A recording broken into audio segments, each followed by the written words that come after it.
Soy dramaturgo y actor, y como tal vivo de las representaciones, de esa mentira creíble que es la ficción.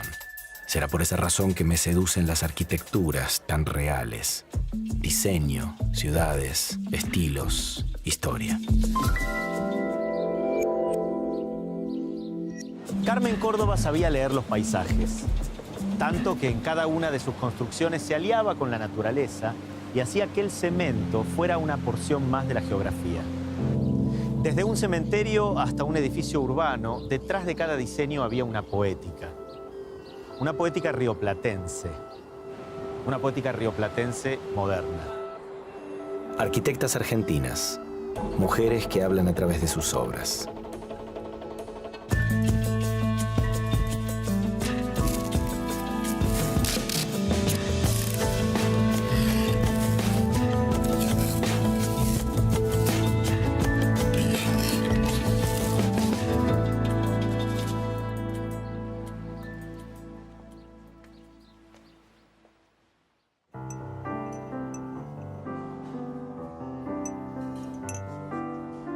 Puedo escribir los versos más tristes esta noche.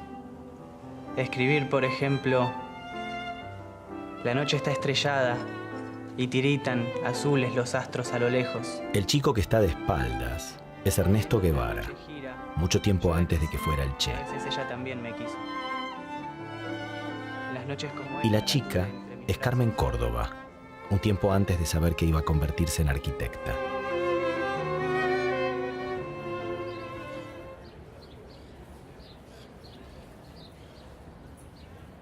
Ernesto Guevara era su primo favorito. Le recitaba los 20 poemas de amor de Pablo Neruda. De memoria. Pero el Che Guevara fue solo uno de los personajes que vio crecer a la joven Carmen Córdoba. Por su casa circulaban visitas fuera de serie. Estas figuras ya estaban desde su llegada al mundo. Carmen Córdoba nació en 1929 en la ciudad de Buenos Aires y su partida de nacimiento la firmó nada menos que el escritor Roberto Arlt. Pero hay un poco más. Es que su padre, el poeta Cayetano Córdoba Iturburu, o Policho, se rodeaba de los escritores y pintores de su época. Jorge Luis Borges y Leopoldo Marechal, Oliverio Girondo y Emilio Petoruti. Todos ellos de algún modo determinaron su forma personal y multifacética de ver el mundo. Primero quiso ser escritora, después bailarina, se recibió de maestra y hasta trabajó como actriz en una película. En una época en donde ser mujer y perseguir un deseo era difícil, Carmen Córdoba iba a por todo. Esta joven inquieta también estudió pintura. En los años 40 asistía al atelier de Emilio Petoruti. El artista tuvo un rol fundamental en su vida, pero no solo como maestro. Petoruti le presentó a Horacio Bucho Valiero, su futuro marido. El encuentro entre Carmen y Bucho ocurrió en un taxi. Llovía. Y a partir de entonces fueron compañeros de vida. Pero no solo eso. Valiero le abrió también la puerta a otra pasión, la arquitectura. Carmen Córdoba estudió como se estudiaba en la época, con los maestros clásicos, los academicistas, que enseñaban a construir en forma simétrica, con grandes entradas y escalinatas poco utilitarias, y una serie interminable de ornamentos y detalles. Pero también buscó aprender en otros espacios, con otros arquitectos que terminaron de ayudarla a definir su estilo. Uno de ellos fue Vladimir Konstantinovsky. De origen ucraniano, estudió en su país, aprendió a trabajar en Alemania e Italia, y en 1928 llegó a la Argentina, en donde se lo conoció como Vladimiro Acosta, o el arquitecto del sol. Acosta pensó un sistema de control climático que desarrolló en forma de estructura arquitectónica aterrazada y que bautizó como vivienda tipo Helios. Con sus parasoles horizontales, que funcionaban como viseras para atajar los rayos solares, se adelantó al Brise-Soleil, el sistema que Le Corbusier empezó a implementar en Francia en 1935 y que utilizó también en la Casa Curuchet, la única vivienda que el padre de la arquitectura moderna diseñó para Latinoamérica. Fue en el taller de Acosta donde Córdoba aprendió el valor del movimiento moderno en arquitectura. Economía de recursos, abandono de la ornamentación, puesta en valor y síntesis de los materiales, y una búsqueda constante de la mejor solución para cada nuevo proyecto al hacer racional la relación con el entorno y su clima. Córdoba cursó sus estudios en el viejo edificio de la Universidad de Buenos Aires, en una esquina de la mítica Manzana de las Luces. La llamaban así porque en el siglo XIX reunía a las instituciones intelectuales más importantes de la época. En sus pasillos fundó una especie de clan con amigos y compañeros, los mismos que más adelante integraron la Organización de Arquitectura Moderna, la OAM. ¿Qué fue la OAM?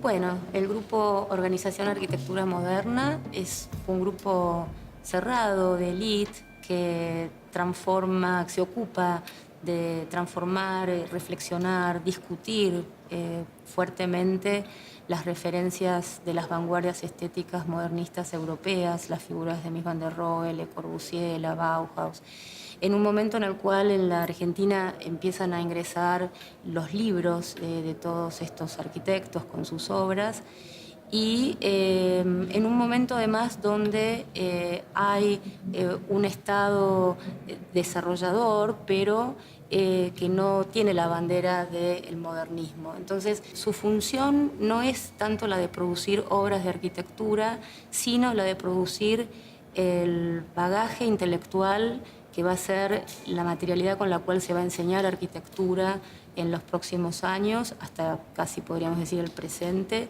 Y es interesante también saber o pensar un poco por qué es un grupo tan cerrado, con qué discutían, por qué tenía que ser así, porque podría haber sido más abierto, porque la arquitectura que en ese momento dominaba un poco la producción en la Argentina era, o por un lado, cierto pintoresquismo de las estancias, o bien el Estado desarrollador que no tenía las banderas del modernismo, sino de más las casas californianas. Entonces, ellos discutían con esas opciones, por supuesto. Falsas opciones. Sí, o por lo menos había que discutirlas, habría que debatirlas abiertamente, públicamente, y no se daban tanto esas condiciones.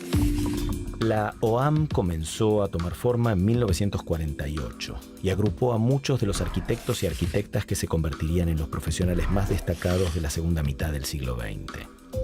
César Llanello, Gerardo Clusellas, Francisco Bullrich, Alicia Cazzaniga y La Negra, como le decían a Carmen Córdoba. Se instalaron en una vieja casona de la calle Cerrito. Queríamos cambiar el tinte academicista, dijo alguna vez Córdoba, que definía a su grupo como los talibanes de la modernidad. La idea de las vanguardias modernistas no son autónomas respecto de lo que es, al contrario, son parte de un proyecto moderno que implica fundamentalmente el desarrollo industrial como forma de producción económica y, a su vez, las sociedades civiles, inclusivas, con derechos y demás, es decir, democráticas. Esas son las dos grandes debilidades de la Argentina del siglo XX. Entonces, en ese sentido, Brasil tuvo una ecuación diferente respecto de la industria. Y de hecho uno podría hablar o citar casas que son representativas de un lenguaje modernista y que son industriales en la Argentina. Pero eso no era lo que primaba en el momento en que todas estas ideas de las cuales que recepciona OAM, que es la posguerra, tuvieran cabida en el ideario de la dirigencia económica, la dirigencia política. Entonces, es la que además participa de la formación del Estado. del Y que es la que sostiene una vanguardia Claro. estética. Sí. No se puede estudiar la arquitectura, o sea, hay una autonomía del lenguaje, pero no de la posibilidad de construir. En los años 50, el voto femenino tenía el sabor de un derecho reciente. En las universidades, solo el 20% de los estudiantes que se recibían eran mujeres y pocas de ellas lograban desarrollar una carrera profesional. Córdoba llevó adelante sus 3 embarazos sentada frente a la mesa de dibujo, proyectando o proyectándose. Ella misma contaba que tenía que alejarse del tablero para darle lugar a la panza.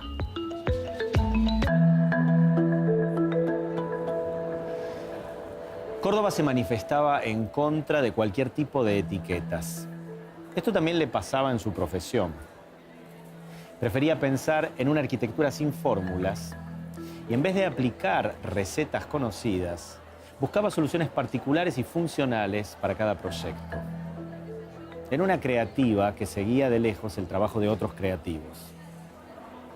¿A quiénes miraba? ¿A quiénes admiraba?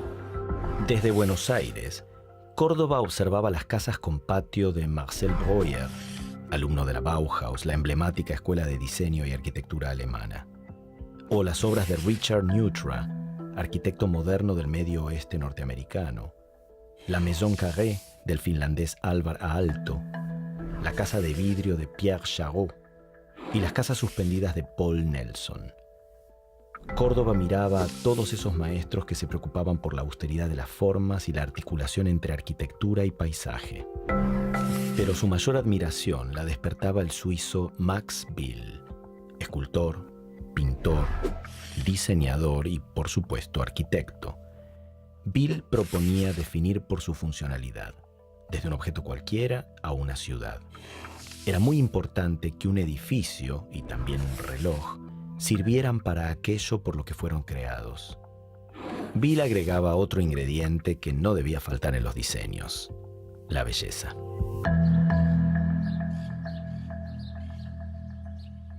A fines de la década del 50, Carmen viajó junto a su marido a Brasil, donde conoció las ideas constructivas de Oscar Niemeyer, tan articuladas con las características de la geografía, que sus edificios parecen formar un solo sistema entre la naturaleza y las obras. A través de su arquitectura, Niemeyer inventó una ciudad, Brasilia, pero también diseñó otras tantas maravillas. Esas imágenes, su poética, le sirvieron a Córdoba de inspiración. Sin duda, los aires brasileños sobrevolaron los bocetos con los que se presentó en 1961 a un concurso organizado por la Sociedad Central de Arquitectos. Córdoba y Valiero se llevaron el primer premio y construyeron el cementerio Parque de Mar del Plata, en el viejo camino hacia Miramar. Los arquitectos se planteaban un desafío: que la topografía y el cemento se ensamblaran sin molestarse. Arquitecturas que se funden con la naturaleza al punto de su desaparición. Así lo explicaban. Este muro que rodea el cementerio no tiene nada que ver con el diseño original de Valiero y Córdoba. Fue un agregado posterior. Córdoba y Valiero levantaron sus estructuras de hormigón armado con una consigna clara: que la arquitectura se incluyera en el paisaje y que además cada una de las partes respondiera a la función que debía cumplir. Un monolito vertical señala el ingreso al cementerio. Al lado, el espacio destinado a la venta de flores, hoy convertido en parada de colectivos, está cubierto por una estructura de hormigón armado. Estos dos estanques que forman las patas de las cáscaras tienen una función. Además de sostener la estructura, juntan el agua de lluvia. Y los aleros en voladizo en las cuatro caras permiten ver que arriba hay cielo. Se trata de dos cáscaras hiperbólicas invertidas que tienen poco espesor. Los arquitectos diseñaron un recorrido en donde los materiales envuelven a quienes sufren el dolor que provoca la muerte. Desde ahí se llega a pie hasta uno de los sectores escondidos: las bóvedas. Córdoba y Valiero ubicaron las bóvedas en una hondonada para que desaparecieran en el paisaje general y evitar así que invadieran el campo visual. De aquí en más hay una serie de patios enlazados. Tienen una forma extraña. Parecen dientes. Ondulaciones, caminos, edificios, silencios en el medio. Y en el ángulo más alto del terreno, Córdoba y Valiero proyectaron el templo del cementerio israelita. Su estructura es simple, sintética y con pocos materiales. Sin embargo, se trata de uno de los espacios más fascinantes de la construcción. El templo se arma con solo 3 muros exteriores de mampostería revocada que se combinan en 2 curvas invertidas y que se traducen en la concavidad del recinto interior.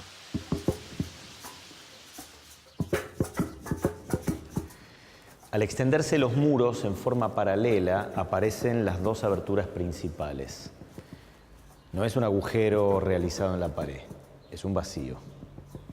El templo, con sus muros, curvas y vacíos, es una estructura estática. Sin embargo, el reflejo de la luz hace que su composición sea dinámica y se modifique.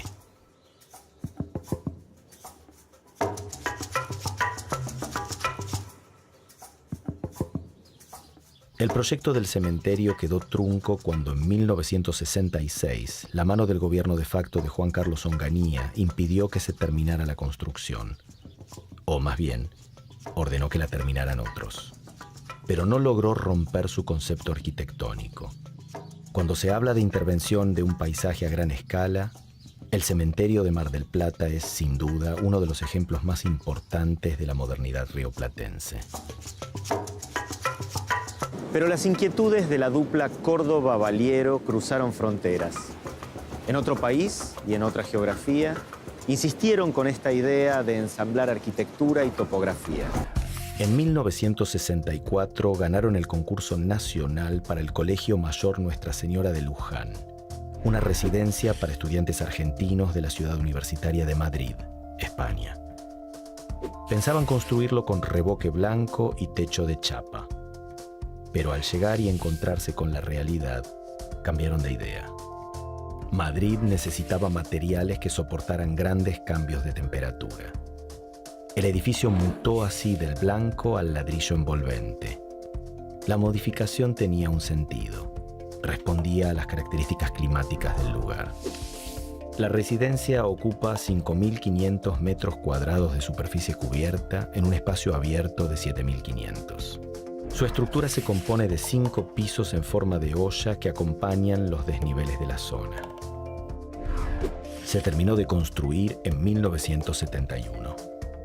La mejor obra de Madrid en estilo organicista, explicaba una guía arquitectónica de la ciudad. Dicen que Córdoba y Valiero se reían al leerlo. Es que no les caían bien los estilismos, menos las etiquetas.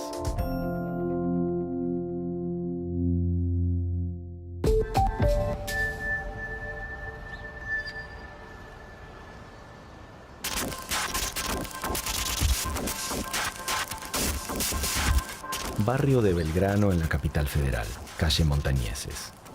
El edificio es de 1977 y resume las características constructivas de Córdoba. En este proyecto trabajó junto a Valiero y a los arquitectos Ernesto Katzenstein y Alberto Casares Ocampo. 14 pisos en forma de prisma que se apoyan sobre una planta baja libre, tal y como enseñaba el maestro moderno, el suizo Le Corbusier. Acá también la huella lecorbusiana en el verde que rodea la Torre Blanca e intenta poner naturaleza en medio de la ciudad, en la síntesis de sus formas, en el uso de los materiales y en el diseño de las terrazas ubicadas en los vértices, que permiten una interacción constante entre el interior y el exterior.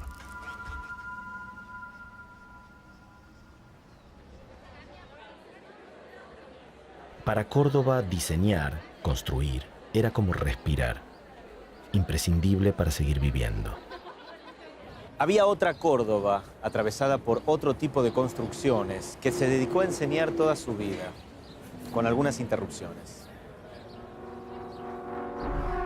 El 29 de julio de 1966, un periodista que cubría noticias universitarias llegó a la Facultad de Ciencias Exactas, Físicas y Naturales, en Perú 222, y se encontró con un escenario impensado. Hombres uniformados reprimían con palos a los profesores y alumnos para que abandonaran el edificio. El periodista volvió a la redacción y bautizó para siempre ese suceso como la Noche de los Bastones Largos. La dictadura de Onganía, la misma que interrumpió la obra de Córdoba y Valiero en el cementerio de Mar del Plata, creía que el saber era subversivo y, como otros profesores, Córdoba renunció a su cargo de docente y no volvió a las aulas por mucho tiempo. Si la arquitectura está dentro del arte, lo confirma la historia, hemos sufrido su desvalorización en forma prolija y meticulosa. Porque las dictaduras no admiten su discurso. No hay nada más peligroso que el discurso de un artista o el grito de un loco. E igual que al loco, al artista se lo somete bajo distintas formas de amaestramiento o directamente se lo aniquila. Córdoba era una mujer de jugarse por sus ideas y de decirlas. Estas frases las escribió en 1984 con la llegada de la democracia. El mismo año en que regresó a la facultad, a las aulas. 2 años después asumía como secretaria académica y en 1994 se convertía en la primera decana mujer de la Facultad de Arquitectura. Desde su vuelta a la docencia, Carmen Córdoba persiguió un objetivo: crear en este pabellón de Ciudad Universitaria una escuela parecida a la Bauhaus alemana, en donde confluyeran diferentes expresiones del diseño. Como otras mujeres antes que ella, que también marcaron la formación universitaria de arquitectos, desde su gestión en la Secretaría Académica y el decanato, Córdoba peleó en contra de los más ortodoxos, que consideraban a las distintas ramas del diseño como hermanitos menores de la arquitectura, y logró abrir el abanico de carreras: diseño gráfico, industrial, de indumentaria y textil, de paisaje y diseño de imagen y sonido.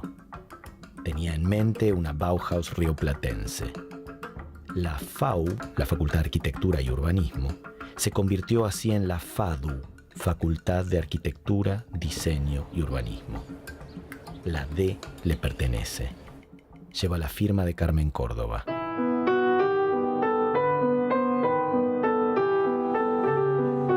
En 2001 escribió el libro Memorias de Modernidad. ¿Por qué escribir?, se preguntaba. Porque tal vez el mundo de hoy no me gusta. Así de sencillo, no me gusta. Odio la globalización de la miseria, la exclusión, la injusticia, la desigualdad de oportunidades, el hambre, la tortura, la muerte. Amo la vida, la salud de la risa. Carmen Córdoba murió el 1 de febrero de 2011. Podríamos decir que la docencia fue su patria. Durante toda su trayectoria fue una activista del descarte de lo superfluo. Amante de la sencillez, se mantuvo siempre a distancia de las modas y de las etiquetas. Por su vida pasaron personajes como el Che, vocaciones como la pintura y la actuación, grupos de pertenencia como la OAM.